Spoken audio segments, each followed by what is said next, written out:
بسم اللہ الرحمن الرحیم۔ میری ماں روزانہ ہی نہ جانے رات کے 12 بجے اٹھ کر کہاں جاتی تھی۔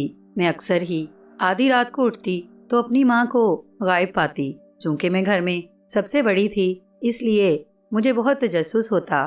پھر ایک دن میں نے اپنی ماں کا پیچھا کرنے کا فیصلہ کیا اور جیسے ہی میری ماں رات کے 12 بجے گھر سے باہر nکلنے لگی تو پیچھے سے میں نے بھی اپنی چادر اوڑھی اور اس کا پیچھا کرنے لگی۔ وہ ہمارے علاقے کی مختلف گلیوں سے ہوتی ہوئی نہ جانے کہاں جا رہی تھی۔ میں بھی دبے قدموں اس کے پیچھے پیچھے سائے کی طرح چل رہی تھی۔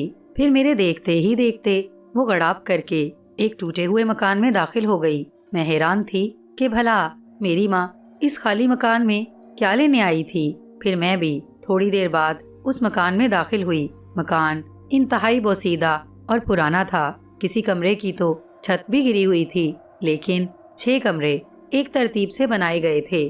مکان کی حالت انتہائی خوفناک ہو رہی تھی۔ کوئی بھی انسان بھلے کتنے ہی بڑے دل کا ہوتا، وہ اس خالی مکان میں رات کے 12 بجے کے بعد تو ہرگز نہ جا سکتا تھا۔ میں نے اپنی ماں کی تلاش میں ادھر ادھر نظریں دوڑائی، سارے ہی کمروں میں جھانک جھانک کر دیکھا۔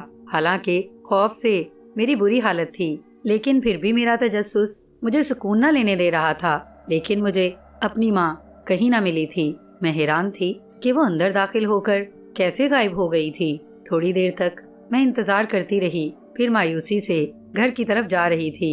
میرا نام دیبا ہے۔ میرا تعلق ایک انتہائی غریب گھرانے سے تھا۔ 5 بہن بھائیوں کے ساتھ ہم ایک چھوٹے سے مکان میں رہتے تھے جس کا صرف ایک ہی کمرہ تھا۔ یہ گھر بھی ہمیں ابا کے سیٹ کی وجہ سے ملا تھا۔ ابا ایک بڑے بنگلے میں مالی کا کام کرتے تھے اور اچانک ہی وہاں پر پودوں میں کام کرتے ہوئے ان کو کسی زہریلے سانپ نے کاٹ لیا تھا، جو بے ہوش ہو کر وہاں پتہ نہیں کتنی دیر تک پڑے رہے تھے۔ کافی دیر بعد اس بنگلے کے چوکیدار کی نظر ابا پر پڑی تھی، لیکن اب کافی دیر ہو گئی تھی۔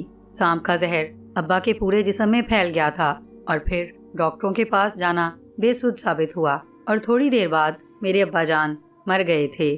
میری ماں تو بھری جوانی میں بیوہ ہو گئی تھی۔ 5 چھوٹے چھوٹے بچوں کا ساتھ تھا۔ اپنے سر میں خاک ڈالتی وہ بین کرنے لگی۔ پہلے ہم کرائے کے گھر میں رہتے تھے، لیکن پھر اس سیٹھ نے جب دیکھا کہ اسی کے گھر میں میرے ابا کی موت ہوئی ہے تو اس نے ہم پر ترس کھاتے ہوئے یہ چھوٹا سا گھر ہمیں خرید کر دے دیا تھا۔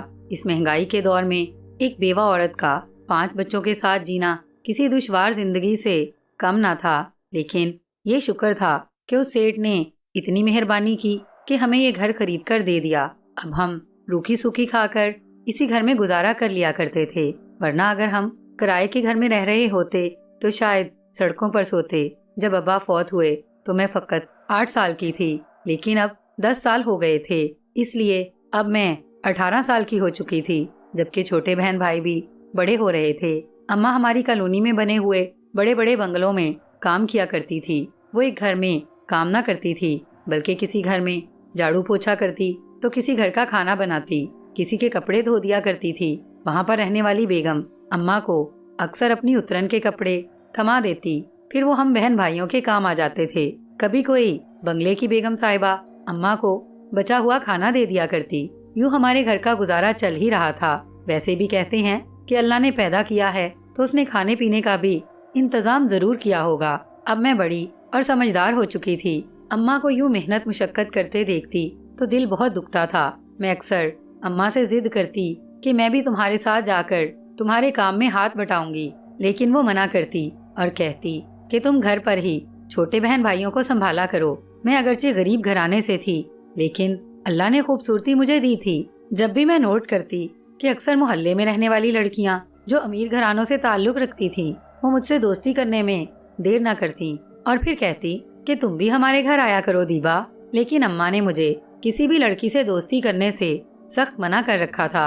ان کا کہنا تھا کہ اگر تم امیر لوگوں سے دوستیاں پالو گی تو پھر انہی کی طرح بننا پڑے گا۔ اماں مجھے سمجھاتی کہ جتنی چادر ہو اتنے ہی پاؤں پھیلایا کرو، ضرورت نہیں ہے کسی کے زیادہ آنے جانے کی۔ یہاں سے بہت دور ایک سرکاری اسکول تھا جس میں نے میٹرک تک پڑھ لیا تھا۔ مجھ سے چھوٹے بہن بھائی بھی اسی سرکاری اسکول میں جاتے تھے۔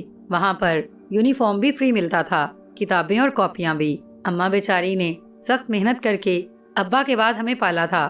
میں زندگی میں بڑے بڑے خواب دیکھا کرتی کہ کاش میں اماں کے لیے کچھ کر سکوں تاکہ ان کی زندگی میں بھی آرام اور سکون آ جائے۔ میں نے سوچ رکھا تھا کہ میں ہرگز شادی نہیں کروں گی، بلکہ کچھ کام کاج کر کے اماں کا ہاتھ بٹاؤں گی تاکہ گھر چلانے میں اماں کو اکیلے مشقت نہ کرنی پڑے۔ پھر ایک دن یہ مجھ پر انکشاف ہوا کہ جب اماں روزانہ اٹھ کر رات سے 12 بجے کے بعد نہ جانے کہاں جایا کرتی تھی، اور جب میں نے ان کا پیچھا کیا تو وہ اسی خالی گھر میں جاتی تھی جہاں پر دن میں بھی لوگ نہ جاتے۔ دراصل جس علاقے میں ہم رہتے تھے وہاں پر اکثر ہی ہندوؤں کے پرانے گھر تھے جنہیں توڑ کر لوگوں نے اپنے گھر بنا لیے تھے۔ اس علاقے کے پرانے اور بوڑھے لوگوں کا کہنا تھا کہ پہلے جب اس علاقے میں گھروں کی تعمیرات کی جا رہی تھیں تو اکثر ہی گھروں کی زیر زمین سے کھدائی کے وقت اچھی خاصی تعداد میں سونا برآمد ہوا تھا۔ یوں جن کی زمین کی تہہ سے سونا نکلا تھا وہ آج کروڑوں میں کھیل رہے تھے۔ لیکن یہ ٹوٹا ہوا کھنڈر سا گھر آج سے نہ تھا، بلکہ پچھلے 30-35 سالوں سے یہ ایسے ہی اسی حالت میں موجود تھا۔ لوگوں کا کہنا تھا کہ اس گھر کی طرف اگر کوئی بھی جانے کی کوشش کرتا ہے تو اسے کوئی نہ کوئی نقصان ہو جاتا ہے۔ کسی کا کہنا یہ تھا کہ اس گھر میں رہنے والے آسیب کسی کو بھی اس گھر میں داخل ہونے کی اجازت نہیں دیتے۔ پتہ نہیں یہ من گھڑت باتیں حقیقت تھیں یا نہیں، لیکن میں نے اماں کو وہاں جاتے دیکھ لیا تھا، اور اب میں دل میں سوچ رہی تھی کہ میں اماں کو سختی سے منع کروں گی کہ اماں آخر وہاں کیا لینے جاتی ہیں۔ اتنے سالوں سے ہم رہ رہے تھے، لیکن آج تک اماں نے یہ بات نہ سوچی تھی کہ میں بھی اس آسیب زدہ گھر میں جا کر تحقیقات کروں، تو پھر آج یہ کس کے کہنے پر یہ سب کر رہی تھی۔ دوسرے دن اماں پر میں نے یہ ظاہر نہ ہونے دیا کہ میں انہیں اس گھر میں جاتا ہوا دیکھ چکی ہوں، اسی لیے باتوں ہی باتوں میں پوچھنے لگی کہ اماں میں رات کو اٹھی تھی پانی پینے کے لیے کہ تو اپنے بستر پر نہ تھی؟ تو اماں مصنوعی حیرت سے مجھے کہنے لگی کہ نہیں بیٹا، میں تو بستر پر ہی تھی، ہو سکتا ہے میں باتھ روم وغیرہ میں چلی گئی ہوں، ویسے بھی رات کو میری طبیعت صحیح نہیں تھی، اسی وجہ سے میں بے چین رہتی ہوں۔ مجھے اماں کے اس جھوٹ پر غصہ تو آیا تھا، لیکن پھر بھی میں خاموش رہی۔ روزانہ چھوٹے بہن بھائیوں کو اسکول تیار کر کے میں بھیجا کرتی تھی، اسی لیے صبح سویرے ہی میں اٹھ جایا کرتی تھی، جبکہ اماں 8 یا 9 بجے کام کے لیے نکلتی تھی۔ میں اماں کو گھر کے کسی بھی کام کو ہاتھ نہ لگانے دیا کرتی تھی، کیونکہ وہ بیچاری وہاں بھی محنت کرتی ہے اور پھر گھر آ کر بھی۔ یہ تو اس بیچاری اکیلی عورت پر ظلم کے مترادف تھا۔ پھر دوسرے دن میں سو نہ سکی تھی۔ جیسے ہی آدھی رات ہوئی اماں حسب معمول اٹھ کر باہر چلی گئی تھی۔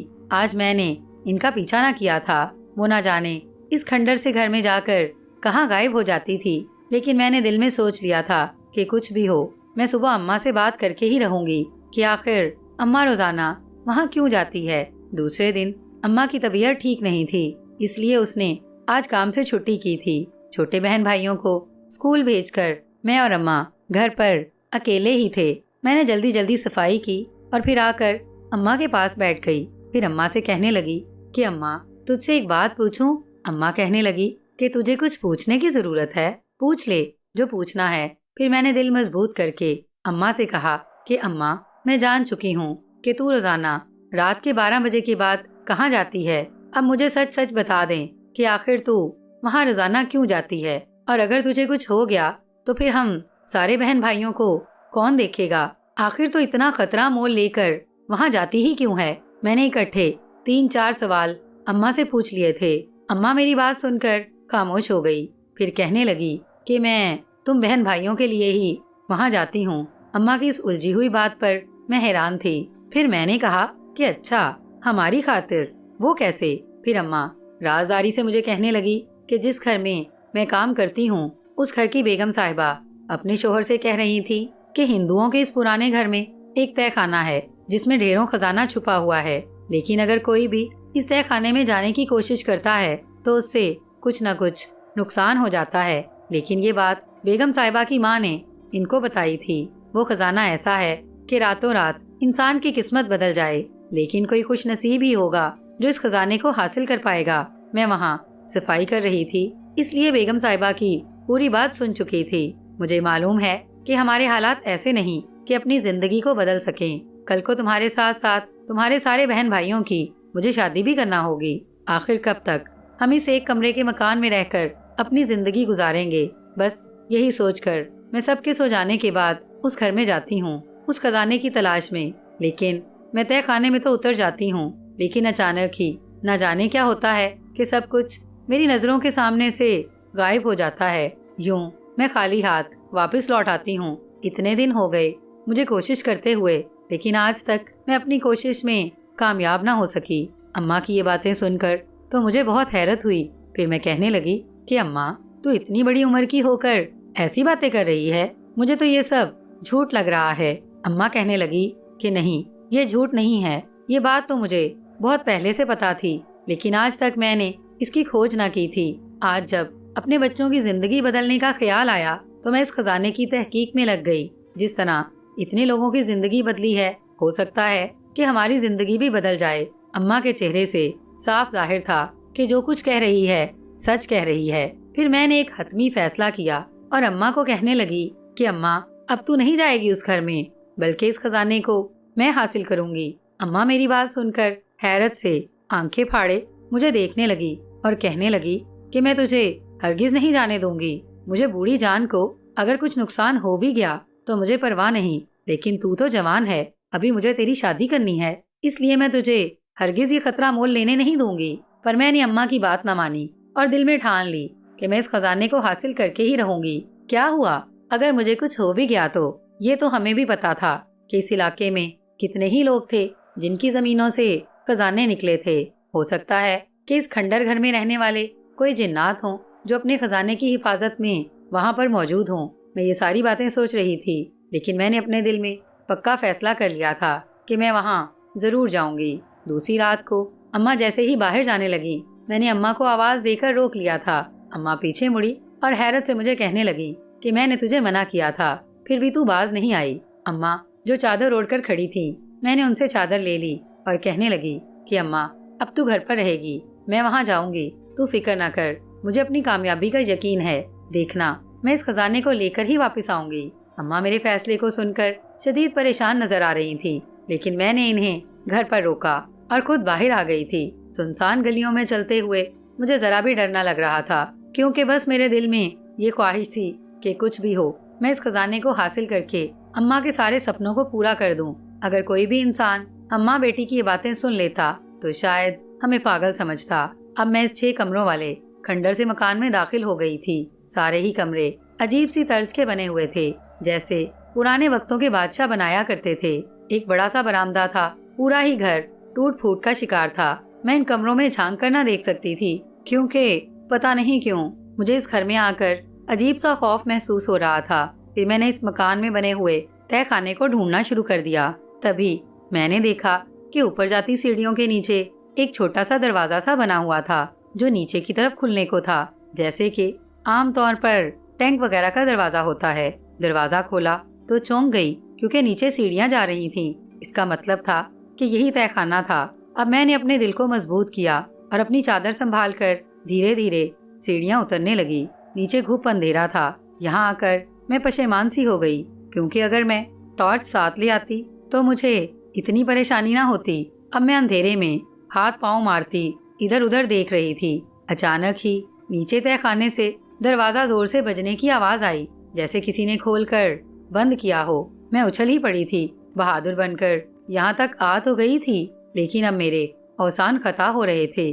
اندھیرا اتنا تھا کہ مجھے اوپر جاتی ہوئی سیڑھیاں تک نظر نہ آ رہی تھی۔ اچانک ہی ایک روشنی سی چمکی اور مجھے ایسے لگا جیسے نیچے 2-3 کمرے بنے ہوئے ہوں۔ پھر چھت میں تیز روشنی چمکی اور اچانک ہی وہاں پر لگا ہوا پرانا بلب روشن ہو گیا۔ میں پوری روشنی میں نہا گئی تھی اور حیرت سے گنگ رہ گئی جب میں نے دیکھا کہ ایک ایک کر کے تہہ خانے میں بنے ہوئے 3 کمروں کی لائٹ جل گئی تھی۔ اب مجھے تہہ خانے کا منظر صاف دکھائی دے رہا تھا۔ جا بجا جالے لگے ہوئے تھے، کاٹ کباڑ بھر رکھا تھا، جیسے کسی نے پرانا سامان اس میں پھینک دیا ہو اور پھر کبھی نکال کر نہ دیکھا ہو۔ میں خوف سے گھگیا گئی تھی اور کانپنے لگی۔ میری ٹانگیں اس قدر کانپ رہی تھیں کہ میں سیڑھیوں کی طرف بھی نہ جا پا رہی تھی، کیونکہ اب میں یہاں سے بھاگنا چاہتی تھی۔ اچانک ہی سفید دھواں سا ابھرا اور میری آنکھوں کے سامنے کا سارا منظر اور دھندلا گیا۔ اب میں اس دھوئیں میں کھڑی چاروں طرف دیکھ رہی تھی کہ کہیں تو مجھے کوئی راستہ نظر آئے کہ میں یہاں سے بھاگ جاؤں۔ پھر وہ دھواں میرے منہ اور ناک میں گھسنے لگا اور مجھے کھانسی ہو گئی۔ میں کھانس کھانس کر نیچے بیٹھ گئی تھی۔ اس سے پہلے کہ میں نیچے گر کر بے ہوش ہو جاتی، اچانک ہی اس دھوئیں سے ایک سفید ہاتھ ابھرا اور اس نے مجھے پکڑ کر اپنی طرف کھینچ لیا۔ میں ایک دم اس کے سینے سے ٹکرائی تھی اور پھر خوف کے مارے بت بن گئی تھی۔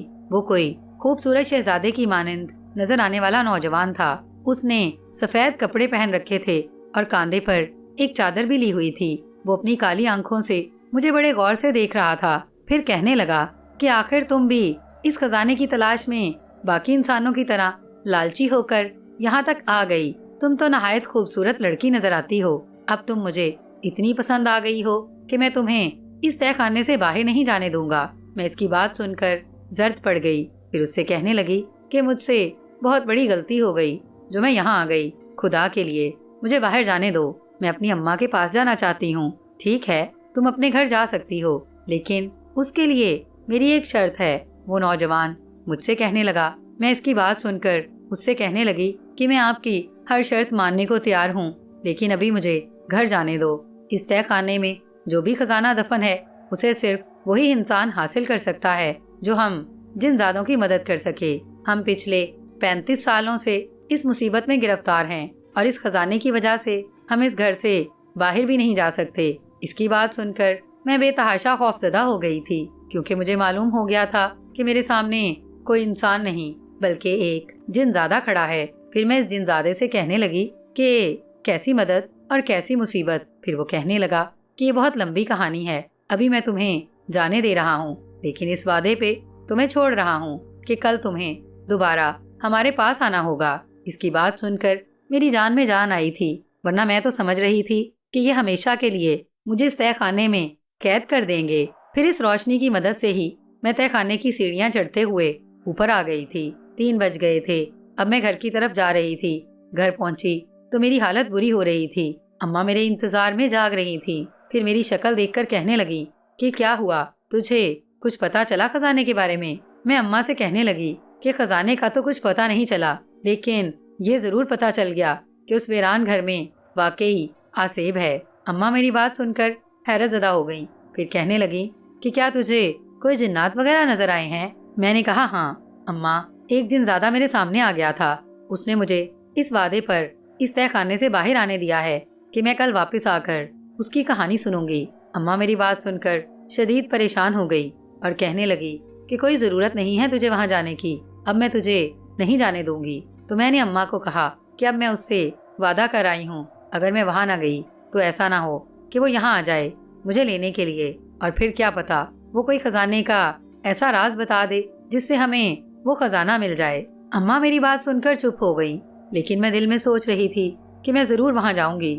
دوسری صبح میں نے معمول کے مطابق کام نپٹا لیے تھے اور اماں بھی کام کرنے چلی گئی تھی۔ میرا دماغ اسی ویران گھر میں موجود جنات کے بارے میں اٹکا ہوا تھا۔ بس اب مجھے رات ہونے کا انتظار تھا۔ میں جلدی سے جلدی وہاں جا کر اس خزانے کے بارے میں معلومات حاصل کرنا چاہتی تھی۔ شام کو اماں گھر آ گئی تھی۔ سارے بہن بھائی کھانا کھا کر سو چکے تھے، لیکن مجھے معلوم تھا کہ اماں میری وجہ سے پریشان تھی، اس وجہ سے سو نہ سکی۔ جیسے ہی 12 بجے میں نے فوراً ہی چادر اوڑھ کر وہاں جانے کا فیصلہ کر لیا تھا۔ اماں نے بھی میری ضد دیکھ کر مجھے جانے سے نہ روکا۔ اب میرے قدم دوبارہ اسی گھر کی طرف اٹھ رہے تھے۔ میں دھڑکتے دل کے ساتھ اس گھر میں آ گئی۔ ایسا لگتا تھا یہ کھنڈر گھر ابھی میرے اوپر آن گرے گا۔ پھر میں نے تہہ خانے کا دروازہ کھولا اور میں سیڑھیاں اترتی ہوئی اسی تہہ خانے میں آ گئی تھی۔ ابھی میں وہاں کھڑی ہوئی تھی کہ اچانک میرے کانوں میں اسی جنزادے کی آواز آئی جو مجھ سے کہہ رہا تھا کہ لڑکی، تم اپنے وعدے کی بہت پابند نکلی، ویسے بھی اگر تم نہ آتی تو میں تمہارے سامنے آ جاتا۔ میں اس اندھیرے میں چپ چاپ کھڑی تھی۔ اچانک ہی چاروں طرف روشنیاں ہوئیں اور وہ جنزادہ میرے سامنے آ گیا۔ وہ یقیناً کسی انسانی روپ میں تھا، ورنہ تو میں نے یہی سن رکھا تھا کہ جنات بہت خوفناک اور ڈراؤنے ہوتے ہیں۔ پھر وہ کہنے لگا کہ اب میری یہ کہانی بڑے دھیان سے سننا۔ آج سے بہت سالوں پہلے یہ گھر ایک حویلی ہوا کرتا تھا، اس میں ایک ہندو خاندان رہتا تھا۔ پھر اچانک ہی آزادی کا شور ہوا اور اس گھر میں رہنے والے ہندو نہایت پریشان رہنے لگے۔ انہوں نے اس تہہ خانے کے نیچے ایک مندر بنایا ہوا تھا جس میں وہ اپنی پوجا کرتے تھے۔ چونکہ ہم بھی شروع سے ہی اس گھر میں رہتے آئے تھے تو ہمیں بھی